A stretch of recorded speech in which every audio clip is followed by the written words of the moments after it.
Glória a Deus, igreja. Paz do Senhor. Amém. Aleluia. Cumprimente o seu vizinho da direita, da esquerda e diga assim: essa noite é noite de alegria. Essa noite é noite de alegria. Aleluia. Amados, estamos felizes, ok? Porque o nosso Deus está aqui nesse lugar. Pega a sua Bíblia aí, por favor. Abra ela aí no Novo Testamento, ok? Abra a sua Bíblia no Novo Testamento. Aleluia. Isso. Novo Testamento, Colossenses.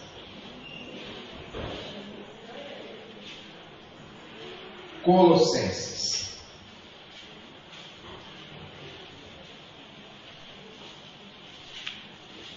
Colossenses capítulo 1.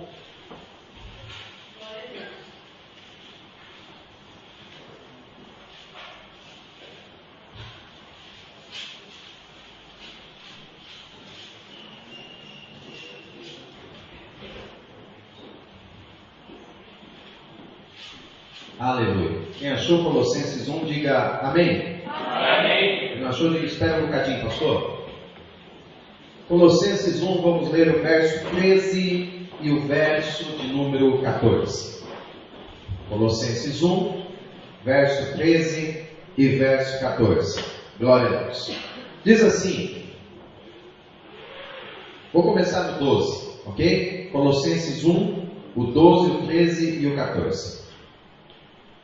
Dando graças ao Pai, que nos fez idôneos para participar da herança dos santos na luz, o qual nos tirou da potestade das trevas e nos transportou para o reino do Filho do seu amor, em quem temos a redenção pelo seu sangue, a saber, a remissão dos pecados. Eu vou ler de novo o verso 13, o qual nos tirou, diga assim comigo, ele nos tirou, eu continuo lendo, da potestade das trevas e nos transportou, diga assim, transportou para o reino do Filho do seu amor. Aleluia. Feche os olhos um minuto. Pai, muito obrigado porque o Senhor nos tirou. Muito obrigado porque o Senhor nos transportou. Muito obrigado porque o Senhor nos conduziu a algo novo, a uma vida nova, a uma experiência nova. Então nessa noite venha com a tua graça, a tua unção, o teu Espírito sobre nós e nos abençoe de uma maneira especial. Venha repreender todo ataque do adversário, todo ataque do inimigo, e venha cercar esse ambiente, venha cercar essa casa com os teus anjos, com o teu exército, com a tua glória. Abençoe os teus filhos, abençoe as tuas filhas de uma maneira especial. E usa a minha vida, usa os meus lábios. É o que eu te peço. No nome de Jesus. E toda a igreja diz? Amém. Vamos aplaudir o Senhor?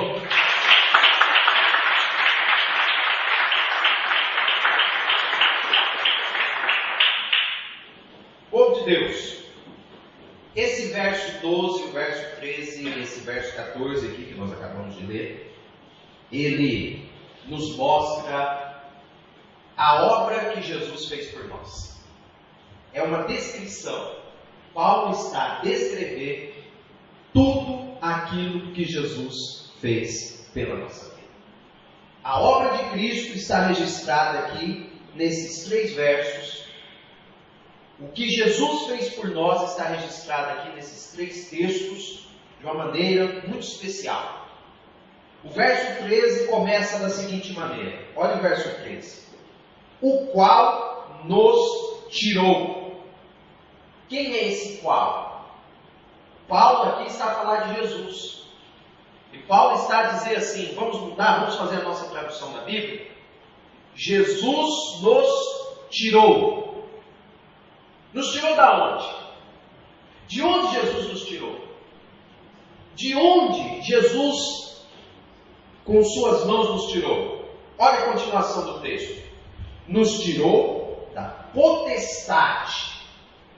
Essa palavra potestade, se você tiver uma caneta e quiser fazer algumas anotações, fica à vontade. A palavra potestade representa domínio, jurisdição, um domínio. Então é assim, Jesus nos tirou do domínio. Qual domínio? Como que continua o versículo? Domínio das trevas. Então olha o que Paulo diz. O qual Jesus nos tirou da potestade, do domínio das trevas.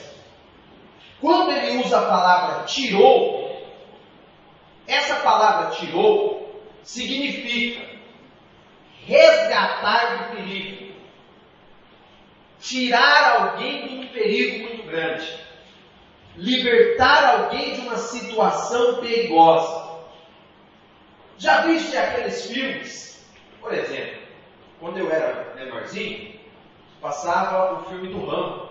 Pergunta para você, já assistiu o filme do Rambo? Né? Rambo, não é? Assistiu? Entortava a boca. Não era isso? E tem um filme do Rambo, eu não sei se é o 2 ou se é o 3, Tony, né? Não sei qual deles que é, mas tem um filme do Rambo que ele vai até um acampamento de prisioneiros resgatar os prisioneiros. Está lembrado? É o 2? É o 3? Ah, é o 3, é o Rambo 3. E aí, meu irmão, o que o Rambo vai fazer? Ele vai num acampamento, entra lá, com uma metralhadora, ele mata o exército inteiro, não é? Não acaba nem a bala, o filme inteiro. Atira para todo lado, derruba avião, helicóptero, o cara é bom mesmo. E aí ele resgata, presta atenção, ele resgata aqueles homens do perigo. Quando Paulo usa a palavra tirou, a palavra tirou significa isso. Um homem com uma missão para resgatar prisioneiros. Então Paulo está a dizer assim, que Jesus veio com uma missão, enfrentar o inimigo e resgatar os prisioneiros. Veja, Jesus nos resgatou do perigo. Qual era o perigo? O domínio das trevas. O que é o domínio das trevas? Pessoas que estão sob a influência das trevas em sua vida. Hoje, não é difícil nós vermos a influência espiritual na vida das pessoas, boa e também ruim. O espiritual influencia a vida das pessoas. E quando uma pessoa não tem uma aliança com Deus, ela está vulnerável ao ataque e influência das trevas sobre a sua vida.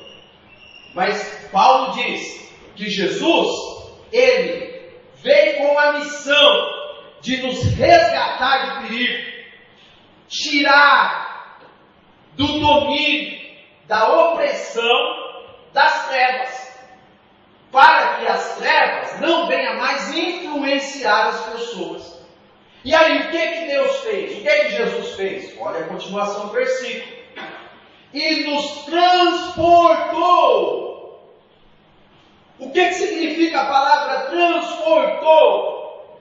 Transportar, aqui, é a seguinte palavra. Quando tinha uma guerra, e quando o rei, ou o reino, ou o general vencia a guerra, ele pegava as pessoas que haviam sobrado, reunia todas elas e levava para o reino dele, para a terra dele. Imagine que a Espanha faz uma guerra com Portugal, chega aqui e ganha a guerra. Aí o general da Espanha reúne todos os portugueses brasileiros que sobrou e transporta para o seu país, para o seu reino e para a sua terra. Então Paulo está a mostrar aqui o quê? Que o homem, a humanidade, está sob a influência do domínio das trevas. Basta nós ligarmos a televisão que você vai ver, eu vou ver, nós veremos a influência das trevas na sociedade. Alta taxa de criminalidade, tanto nível de crueldade com criança, com adulto, com mais velho, os filhos, os pais, os relacionamentos cada dia mais instáveis. O que é isso? A influência das trevas na sociedade. Mas a Bíblia diz que Jesus resgata as pessoas desse domínio de trevas e os leva para o seu reino. O reino vitorioso, o reino de transformação, o reino de mudança e um reino de uma nova vida.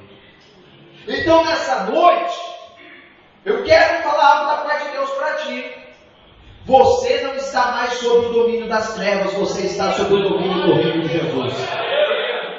Quem dita as regras na nossa vida, quem dita as ordens na nossa vida, não é o rei derrotado, o general derrotado, o combatente derrotado, mas é o general vencedor, Jesus Cristo, Filho de Deus. Então esse é o exemplo que Paulo está utilizando, o exemplo de uma guerra. Jesus, ele enfrentou literalmente uma guerra, mas Jesus saiu vencedor dessa guerra. E como ele venceu, o que ele nos garantiu?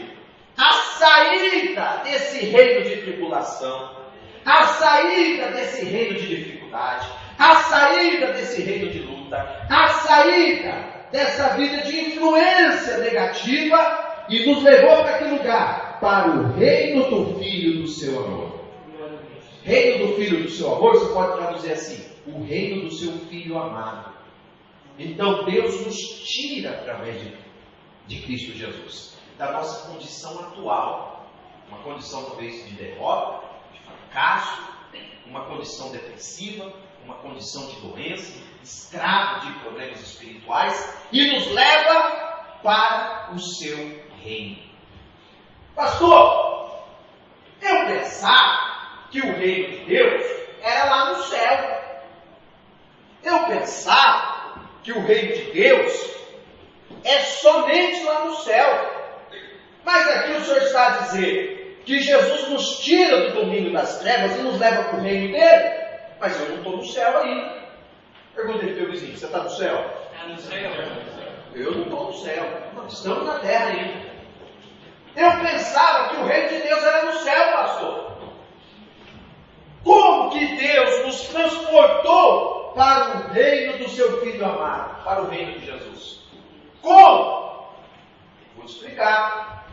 Quando ele fala reino, quando Jesus aqui está, Paulo está a falar de reino não é um território físico, reino não é um local específico, reino tem a ver com a transformação de Deus no coração de uma pessoa.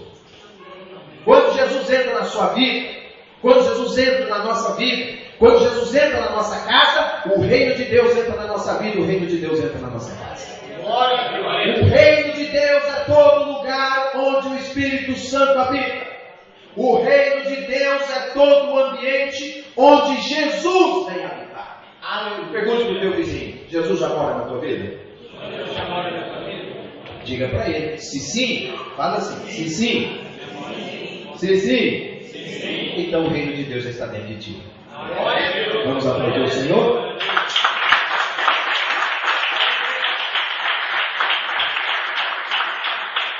Então olha lá, acompanha o raciocínio, hein?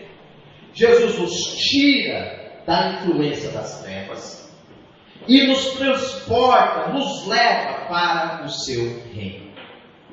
Quando nós estamos no reino de Jesus, o que acontece? Se no reino das trevas nós éramos influenciados pelas trevas, no reino de Jesus nós seremos influenciados por Jesus. Amém. Se no reino das trevas o adversário ele oprime, persegue e conduz as pessoas no caminho de derrota, no reino de Jesus é diferente. Ele nos traz paz, ele nos traz alegria e nos leva por um caminho de vitória. Então veja o contraste. Quando fala reino significa domínio. Diga para o teu vizinho: reino significa domínio. Quem está a dominar a sua vida aqui nesse lugar? Quem te domina nessa noite? Quem é o teu Senhor? Quem é o Senhor da tua vida? Quem é o Senhor da tua história? Quem é o teu Senhor? Pergunta para o teu vizinho, quem é o teu Senhor? Quem é o teu Senhor? Então, Paulo faz essa comparação. Aquele texto é uma comparação. O reino das trevas e o reino da luz. O reino de Deus e o reino do inimigo de Deus. E Pedro já falou sobre isso também. O que acontece com aqueles que entram no reino de Deus, que recebem o reino de Deus em seu coração. Eu vou ler para você, 1 Pedro 2,9. Olha o que acontece quando nós entramos no reino de Deus. Olha o que acontece, eu vou mudar a expressão, quando o reino de Deus entra em nós. Quando o reino de Deus vem sobre nós. Olha lá. Vós sois a geração eleita, o sacerdócio real, a nação santa, o povo adquirido por Deus, para que anuncieis as virtudes daquele que vos chamou das trevas para a sua maravilhosa luz. Aleluia. Então olha o que você é, olha o que eu sou, olha o que nós somos. Geração eleita, sacerdócio real, nação santa, povo adquirido por Deus. Tudo isso está relacionado com o movimento de Deus na nossa vida. Onde nós estávamos e onde nós estamos. Talvez onde você está nessa noite, onde Deus quer te trazer nessa noite. Olha o que Ele nos garante. Uma geração eleita, um sacerdócio real, uma nação santa, um povo adquirido por Deus. Esses são o quê? Os benefícios daqueles que participam do reino de Deus. Daqueles que têm o reino de Deus dentro dele. Daqueles que possuem em seu coração o quê? A habitação do Espírito Santo. Quando eu estou dentro de um reino, o que significa quando eu estou dentro de um reino? Significa que as leis daquele reino governam a minha vida. Quem governa a nossa vida hoje, aqui em Portugal? As leis do Brasil ou as leis do Portugal? Para aqueles que são brasileiros?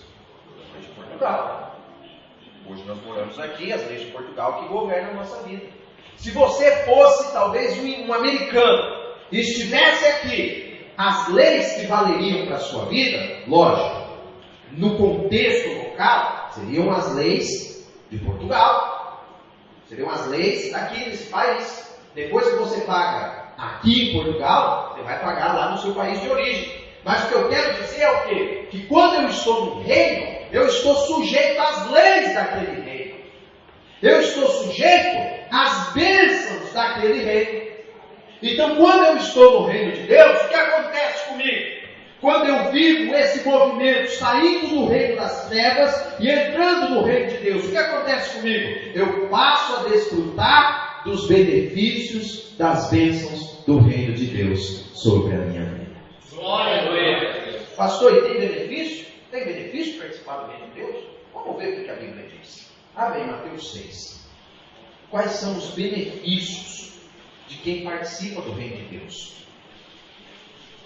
Mateus 6. Olha só os benefícios de quem participa desse reino.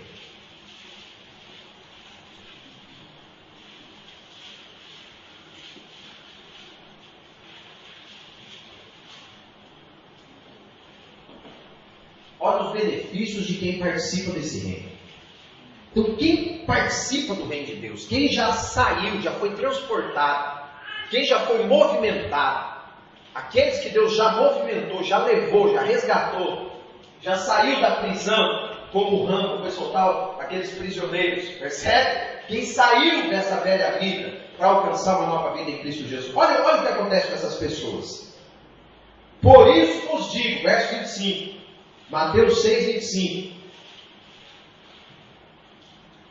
Não andeis cuidadosos quanto à vossa vida, pelo que haveis de comer ou pelo que haveis de beber, nem quanto ao vosso corpo, pelo que haveis de vestir.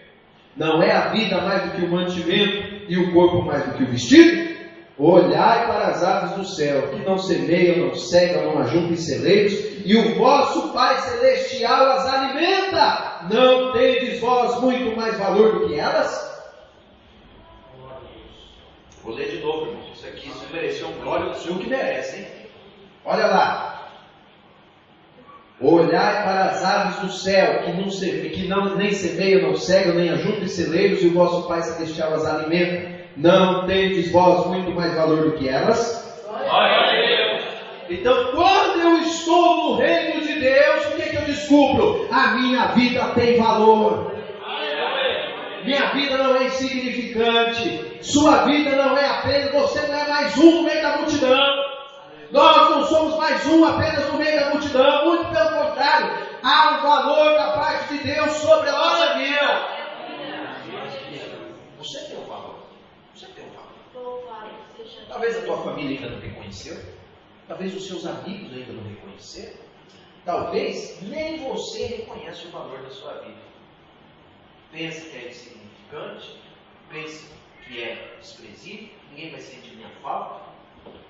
A pessoa fala assim: se eu morrer, ninguém vai sentir minha falta. Ninguém vai chorar. Acho que ninguém gosta de mim. Que falta eu faço nesse mundo? Mas eu tenho uma palavra de Deus para você. Jesus enfrentou o exército inimigo para te libertar, para te resgatar, porque você tem um valor muito grande. Veja o que Jesus falou. Isso aqui é a palavra de Jesus.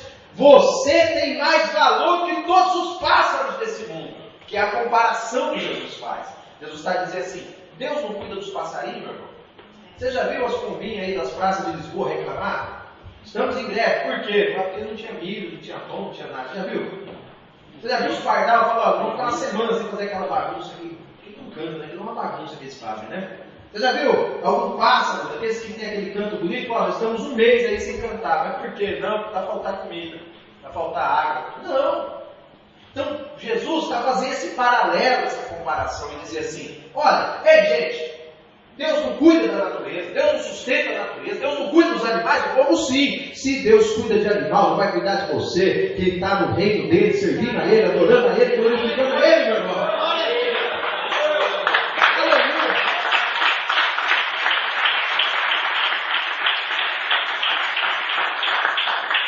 Então eu descubro o quê? Que eu tenho um valor.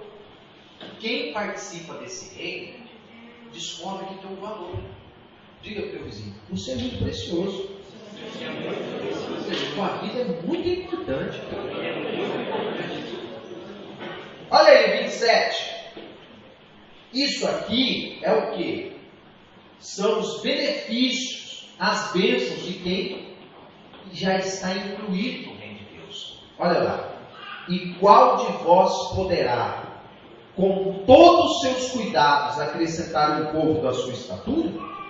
E quanto ao vestido, porque andais solícitos, olhai para os lírios do campo, como eles crescem, não trabalham e nem fiam. E eu vos digo que nem mesmo Salomão, em toda a sua glória, se vestiu como qualquer deles. Pois se Deus assim veste a erva do campo, que hoje existe e amanhã lançada no forno, não vos vestirá muito mais a vós, homens de pequena fé? Olha que pergunta forte. Olha só, isso aqui. Olha, pois se Deus assim veste a erva do campo, que hoje existe e amanhã é lançada no forno, não vos vestirá muito mais a vós, homens de pequena fé? Então, o que agora aqui é a comparação? A comparação aqui, em cima Jesus fala do valor. Aqui Jesus fala do cuidado. Por quê? Tudo que é precioso, nós cuidamos. Tudo aquilo que tem valor, a gente cuida. Você compra um grande carro, topo de gama, paga 100 mil euros no carro. Diga para o teu irmão: ó, é de Deus isso aí. Ó, é, Deusão? É, isso aí, né, Dudu? É de Deus. Não? Não é não? Ah, não é você que é o Dudu, não? Ah, então tá desperdoado. Desculpa. Zé Carlos. Zeca. Né, Zeca? 100 mil? É de Deus. Olha aqui.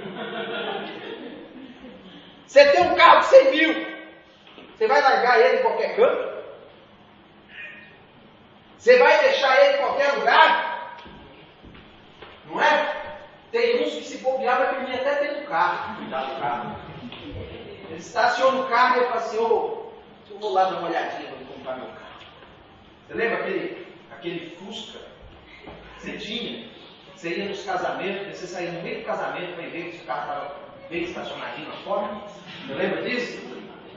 Você tinha aquela mobilete, tem uma mobilete calói, ela acelera. Você estava no meio da festa, você fala assim, eu vou lá fora ver se a minha moto está lá. Você lembra? Pergunta para você já fez isso? Eu já fiz isso. Tinha um Fusca tribuloso, irmão, você abria ele com cotonete, carocha. Pensa na tribulação. E aí, vou lá ver se alguém não carregou o meu carro. Porque tinha valor, pouco mais tinha. Pouco mais tinha. Bem material. Quando uma pessoa tem valor, você não cuida, você não zela, você não dá atenção. Não é assim, porque tudo que tem valor a gente cuida. Quando algo tem valor e a gente não cuida, a pessoa recebe o título do quê? Desleixado, relaxado. Isso é relaxado. Por que uma pessoa é relaxada? Por que uma pessoa é desleixada? Porque ela tem algo que tem valor e não cuida. Tem algo que é valioso e não zela. Então, aqui Deus está dizendo assim, eu não sou Deus desleixado, eu não sou Deus relaxado. Tudo que tem valor para mim, eu cuido da melhor maneira possível. Então, meu irmão, quem está incluído no reino de Deus, tem valor para Deus, e por ter valor para Ele, Deus cuida da melhor maneira possível. Deus está cuidando de você, Deus está cuidando da sua vida, está cuidando do seu futuro, está cuidando da sua história, está cuidando dos seus projetos, está cuidando dos seus planos. Eis que o Senhor está cuidando de ti. Aleluia, bata no peito e diga, Deus está cuidando de mim. Ele está a cuidar dos meus sonhos, dos meus projetos, do meu amanhã, da minha família, da minha casa. Deus está a cuidar de mim. Aleluia.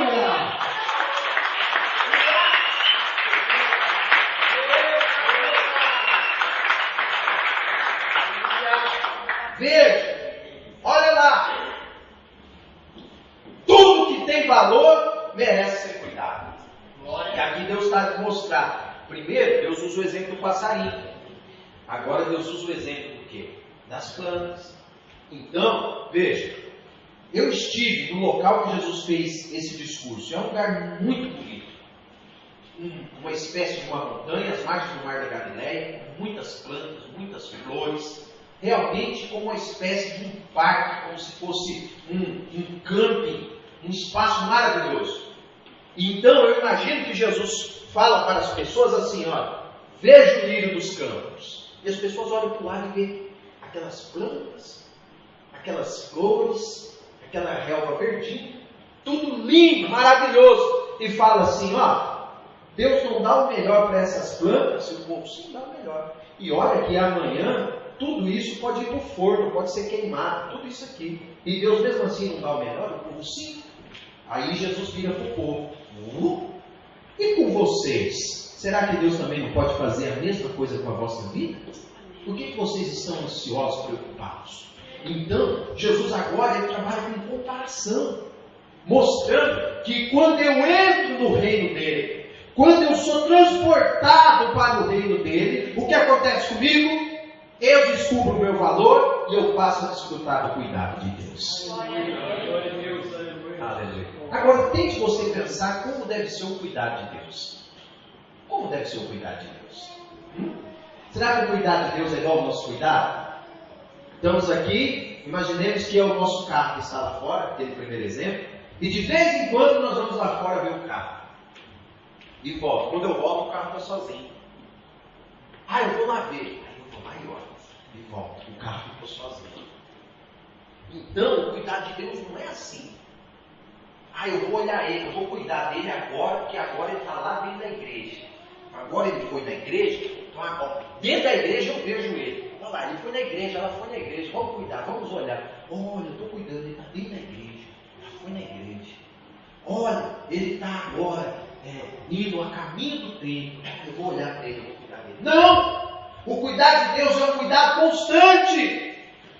24 horas, seja em casa, seja na rua, seja no trabalho, seja por onde você andar, por onde nós passarmos, ali o Senhor está cuidando de nós. E olha o que Jesus fala depois, olha o verso 31. Não andeis, pois, inquietos. Sabe o que é a palavra inquieto? Sabe o que é a palavra inquieto? Inquieto é isso. Eu vou mostrar para você o que é o inquieto. Olha aqui. Inquieto é isso.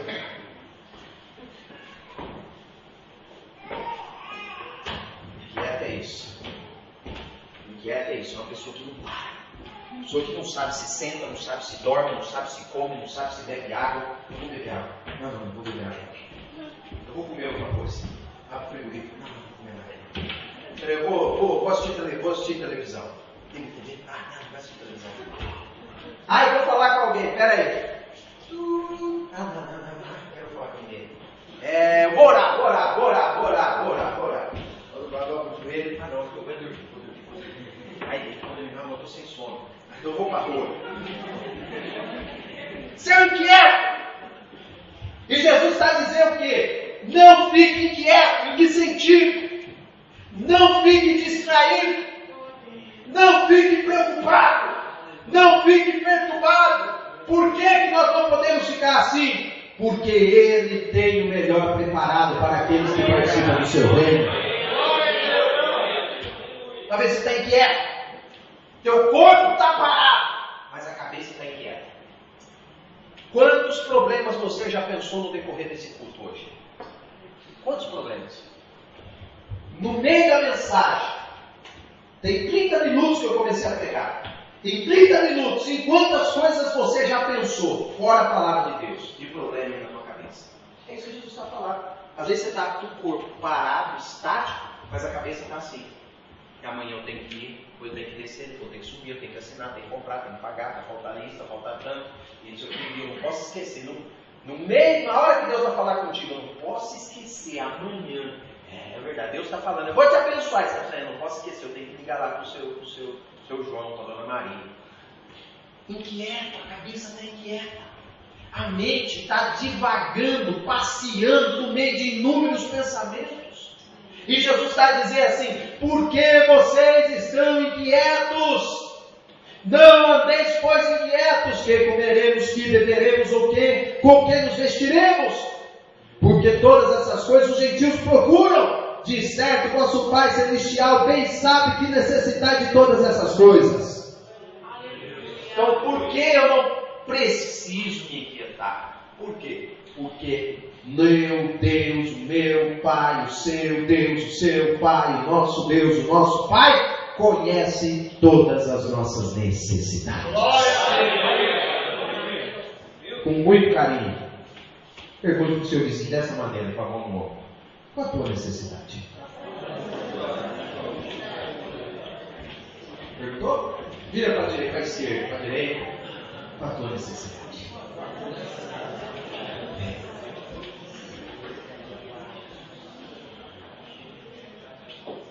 Agora você vai dizer assim, o vosso Pai, diga, o vosso Pai, celestial, sabe, conhece todas as suas necessidades. Diga glória a Deus aí, meu irmão. Aleluia. Aleluia.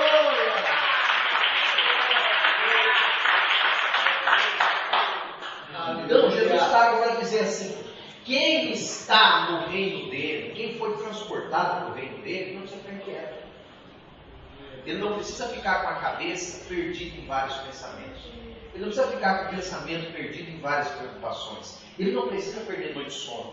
Ele não precisa perder o apetite. Ele não precisa perder momentos de lazer por causa de dificuldades, por causa de problemas. Jesus não está a falar que os problemas vão desaparecer da nossa vida. Deus não está a dizer que num passo de mágica vai sumir todos os problemas da nossa história. Não. Mas Ele está garantindo que nos momentos de dificuldade Ele estará do nosso lado, Ele estará conosco, Ele estará nos acompanhando. Então quem foi transportado para o reino de Deus, veja, ele não se preocupa Por quê? Sabe que Deus conhece todas as necessidades. Aleluia. Pergunta para o seu vizinho dessa maneira. Pergunta para o seu vizinho dessa maneira. Você está preparado? Para Deus suprir todas as suas necessidades? Aleluia, amém? Amém? Glória a Deus. Aleluia. Alguns irmãos já conhecem esse testemunho aqui. Alguns irmãos conhecem esse testemunho. Eu estava fazendo um programa de rádio lá no Brasil. E naquele começo eu fiz uma prova. Então vamos provar. Aí eu estava muito provado. Naquela altura eu tinha deixado aquele grande emprego que eu tinha, um grande ordenado. E aí o que aconteceu? Eu andava de carro novo. Tinha ainda uma reserva muito boa, não é? Mas chegou um momento que a reserva acabou. Só foi o carro para cima e para baixo lá, sem muito combustível. Mas provado. Mas aquilo era o quê? Era um teste para maturidade e crescimento da minha fé. Porque provação na nossa vida não é para envergonhar, não. Provação é para amadurecer a nossa fé. Quem não é provado tem fé infantil. Quem não é provado tem fé muito pequena. Mas a provação, quando ela é superada e vencida, a nossa fé cresce e amadurece. Glória a Deus! Aí, eu saí do programa de rádio e falei assim, com vontade de comer um esfirro. Verdade, com vontade de comer um esfirro. Diga para o teu irmão, você gosta de esfirro? Se você não gosta, você pode trazer para mim, que eu gosto muito, viu?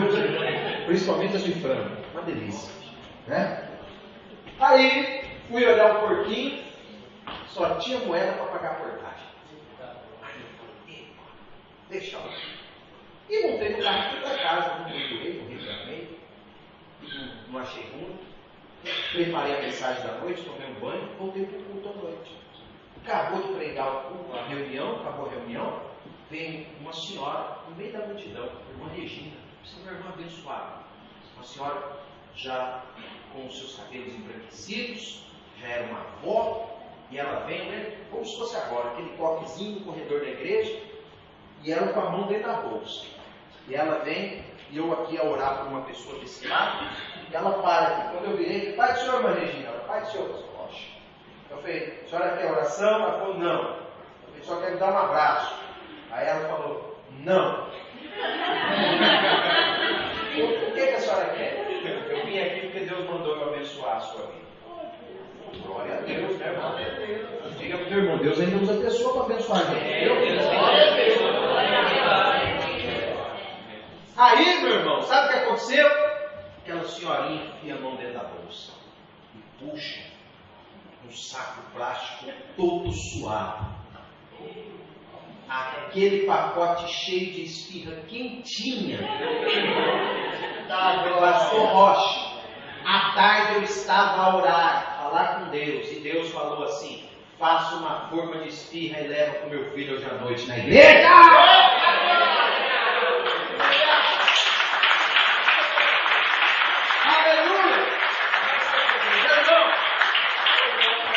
Deus cuida da esfirra que a gente quer comer. Você acha que Deus não preocupa com as coisas grandes da nossa vida? O que Deus falou comigo. E eu peguei aquele saquinho de esfirra, umas 10 esfirras lá dentro, comecei a chorar. E aí o Espírito Santo falou comigo. Se eu sou Deus que cuida de coisa pequena, também não vou cuidar das coisas grandes? Aleluia!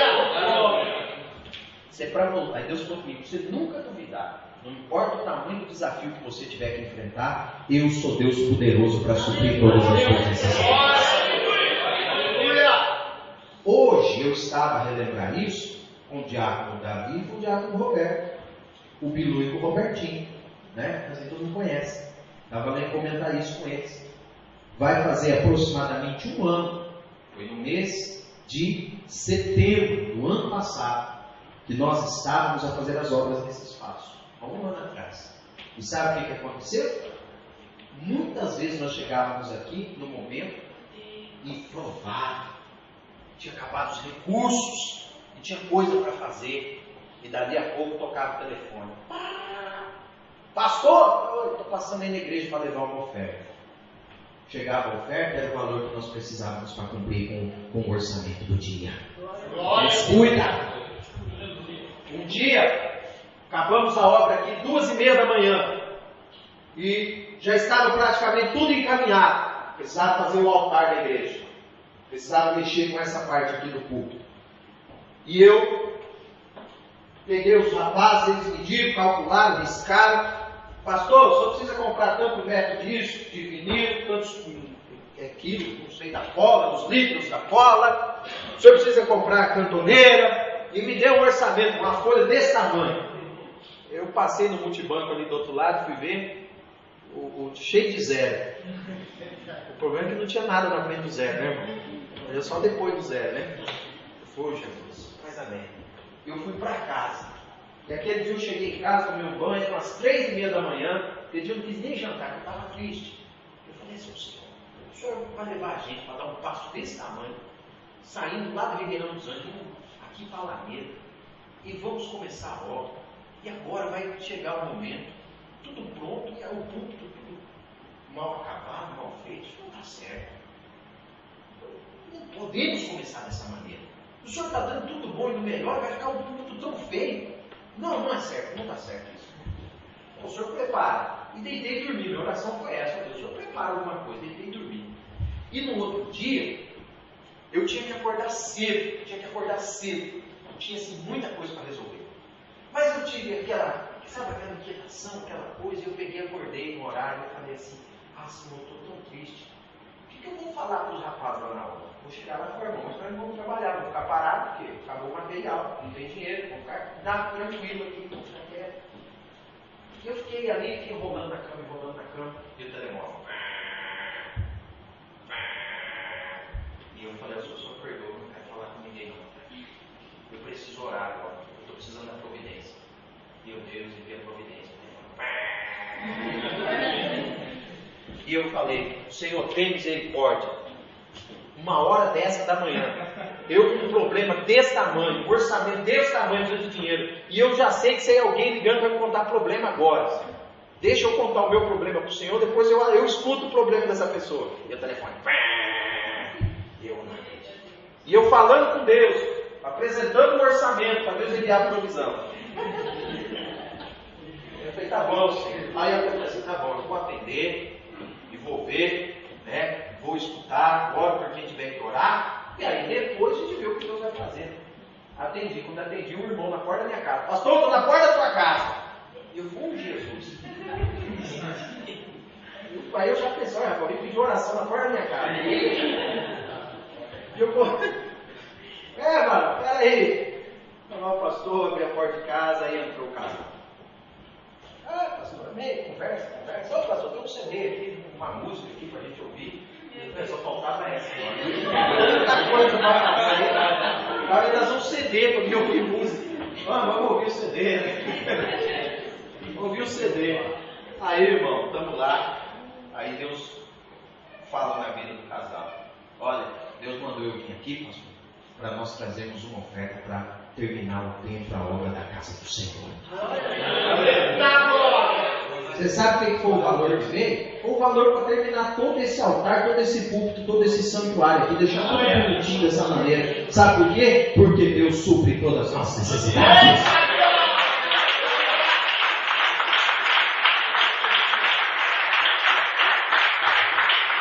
Quem está no reino de Deus pode desfrutar da providência de Deus. Há providência de Deus para pessoas aqui nesse lugar. Providência financeira, providência espiritual, providência sentimental, providência nos seus negócios, providência nos seus estudos. Há providência, cuidado de Deus sobre a sua vida. Aleluia! Aleluia, meu irmão! Diga glória a Deus aí, porque o Senhor está provendo tudo que você precisa. Eita, Jeová! Eu creio em Ti, Pai. Providência é sinônimo de cuidado. Providência é sinônimo de intervenção divina. E eu quero profetizar que essa semana Deus vai interferir na sua história, vai interferir nessa situação, vai interferir nesse problema e vai agir da maneira que você menos espera. vai agir da maneira que você menos imagina. Deus trabalha da maneira que nós menos imaginamos. Deus trabalha de um jeito que nós menos esperamos. Eu estou a dormir pensando que é problema. Não era problema, era bênção na porta da minha casa. Glória a Deus. Eu estava a chorar, Deus envia providência. A providência está na porta da minha casa querendo entrar. Amém. E assim tem pessoas aqui essa noite. Você está preocupado. Deus manda dizer para ti da seguinte maneira: descansa, que a providência já está na porta da sua casa.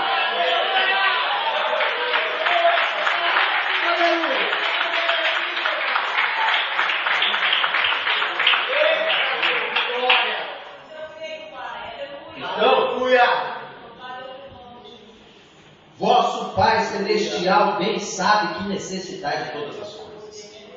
Veja que interessante. Então, nós precisamos de várias coisas. Tem uns que é o material. Tem outros que está a precisar que Deus venha tocar no coração de alguém e a pessoa venha facilitar alguma coisa. Precisa de uma bênção numa reunião. Precisa que Deus estenda a mão para agir numa área especial na vida de alguém. Que Deus toque no coração, que Deus repreenda uma enfermidade, repreenda o espírito imundo. Ou seja, a necessidade é várias, mas a Bíblia diz que Deus conhece, Ele sabe todas as necessidades. E isso acontece como? Quando eu vivo esse movimento de Deus, de sair do reino das trevas e entrar, ser transportado para o reino do Filho amado de Deus. Aleluia. E aí fecha o verso 33. Olha como fecha o 33. Mas buscai primeiro o reino. Eu vou ler de novo. Mas buscai primeiro o reino de Deus e a sua justiça, e todas as coisas vos serão acrescentadas. Aplaudir Jesus. Aplaudir Jesus.